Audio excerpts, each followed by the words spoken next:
Alright, so I want to cover this article today mainly because of the fact I do talk about the Google Pixel Fold a lot on this channel. I don't personally have any of these problems, but I do want to cover this just in case anyone is having these problems. Shout out to AndroidAuthority.com for posting this. Shout out to the article artist being right here on your screen.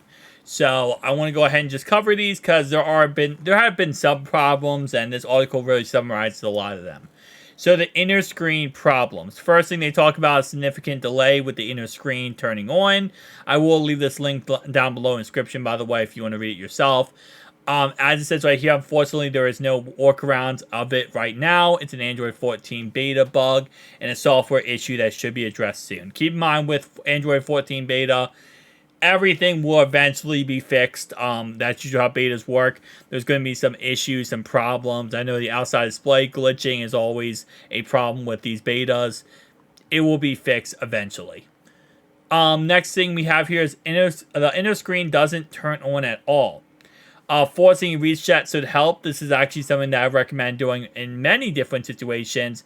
If one of your screens, or let's say something glitches out or breaks, or just your apps aren't working. Forcing reset was always a smart idea. You can go ahead and just hold in the power button, as it says right here, holding the power button, the volume up key, or you can go ahead and slide down to the very top, go to the power icon, and go to restart. That's another one to do. Some users say that massaging the phone fixes the problem. I haven't really had that issue at all, but restarting it usually is the one I always go with. The inner screen turns on when pressing the power button, even when the phone is closed. Again, not an issue I personally have had. If this is the case, then open up the phone completely and then close it again, and that should help out to turn that off. This is a particular prevalent with wallet cases that use magnetic straps, so it seems like this is a really selective issue for people who are using certain cases. Yeah, it's going to be kind of coming down to you can't use that case. Bubbles or pimples across the crease.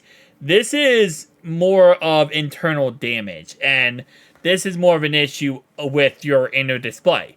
Now, of course, this can lead to further problems down the line where it breaks or it cracks, or, a lot more problems. I will say, if you have a significant issue with this, definitely recommend would be, I know Google does offer I don't know if they offer a one-time replacement. I know they offer replacements for the inner side screen. So if you bought this from Google yourself and you're still in your warranty program, I would definitely recommend going in there, because usually these bubbles / pimples only get worse over time. White or green lines on the inner display, a same concept I just mentioned.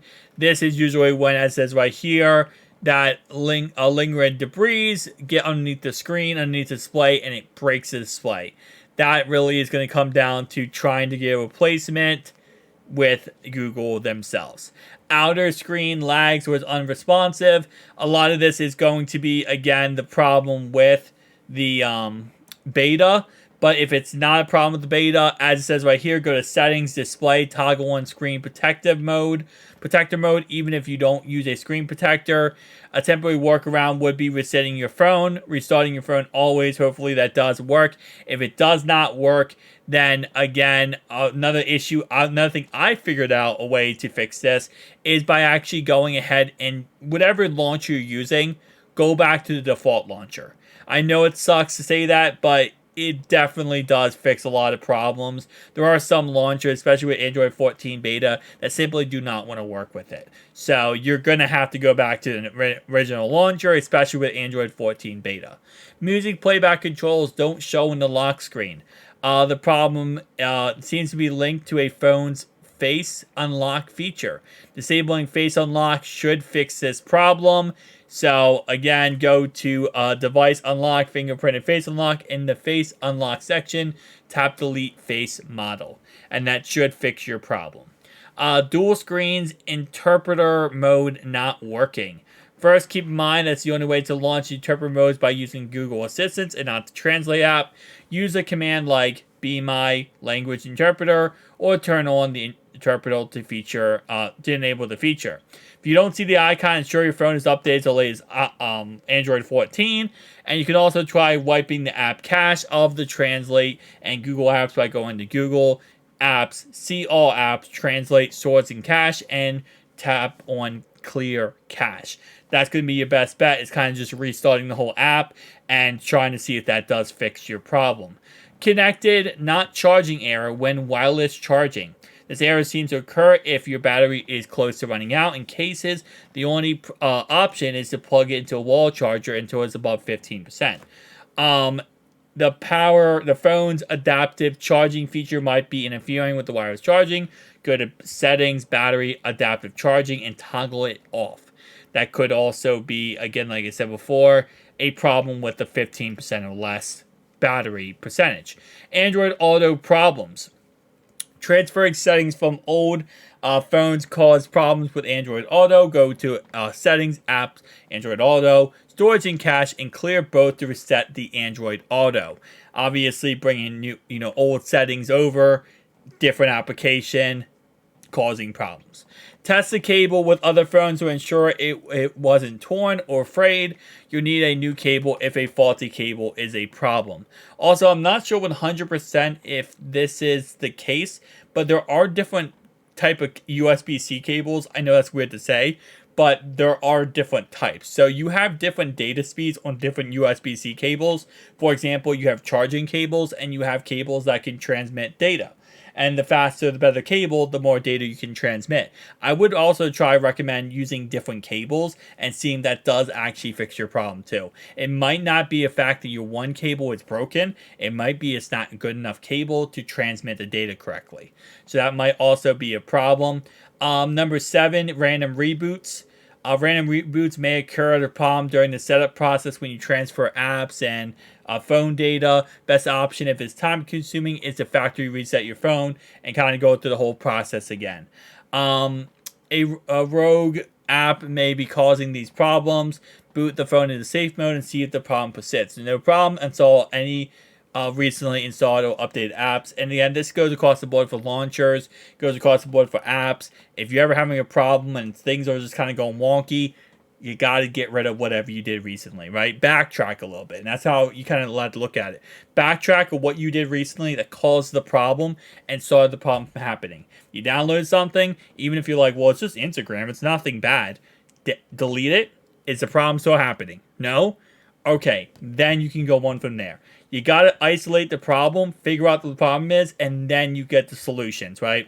Problems where the only option is to wait for a software update or get a replacement. Yeah. Camera problems, pixel launching, crashing, and this is all really comes down to the Android 14 beta. I mean, it's a beta for a reason. And there's going to be things that, Google's going to have to fix. Got to keep in mind, this is Google's first, foldable cell phone. So while, yes, they want to make sure they keep it up to date and give us the best features possible, this is not 100% the whole entire priority. It's sad to say that, but it's just a fact of the matter is. Google has a lot of things they're working on. So this is something you're going to have to just wait for them to go ahead and fix a lot of the problems / issues, really. How to force full screen apps, how to boot into safe mode, and then they just go into an article about how to do that. I'll leave it on the screen right here. Let me actually make this a little bit smaller here for anyone who just wants to see this. I also will leave a link down below in the description if you want to check it out and kind of read the full article yourself. But overall wise, I will say, yeah, haven't had any of these problems, thankfully. So far, I do daily drive this phone. It's like, okay, I'll say it like this, right? My daily driver is my LG Wing, okay? My secondary device is my Google Pixel Fold. I use my Google Pixel Fold as much as my LG Wing, but it is technically my secondary device. But anyway, though, I use it just as much, and I have no problems with it. I've been using it ever since I got it, and I've never had a problem with it. That's been, like 4 months ago. So, again, like I said, it's very possible that these are just, very rare situations, very rare cases, and some people are having problems, some people aren't. And it looks like a majority of people aren't having these problems, but I do want to make a video just in case for, like, a resource, if anything, for anyone who stumbles on YouTube and goes, oh, I'm having this problem, they can kind of see this video and say, okay, well, that's how I fix that. Okay, this is how I do this. So hopefully it helps you out, guys. I'll see you guys in the next one. Peace.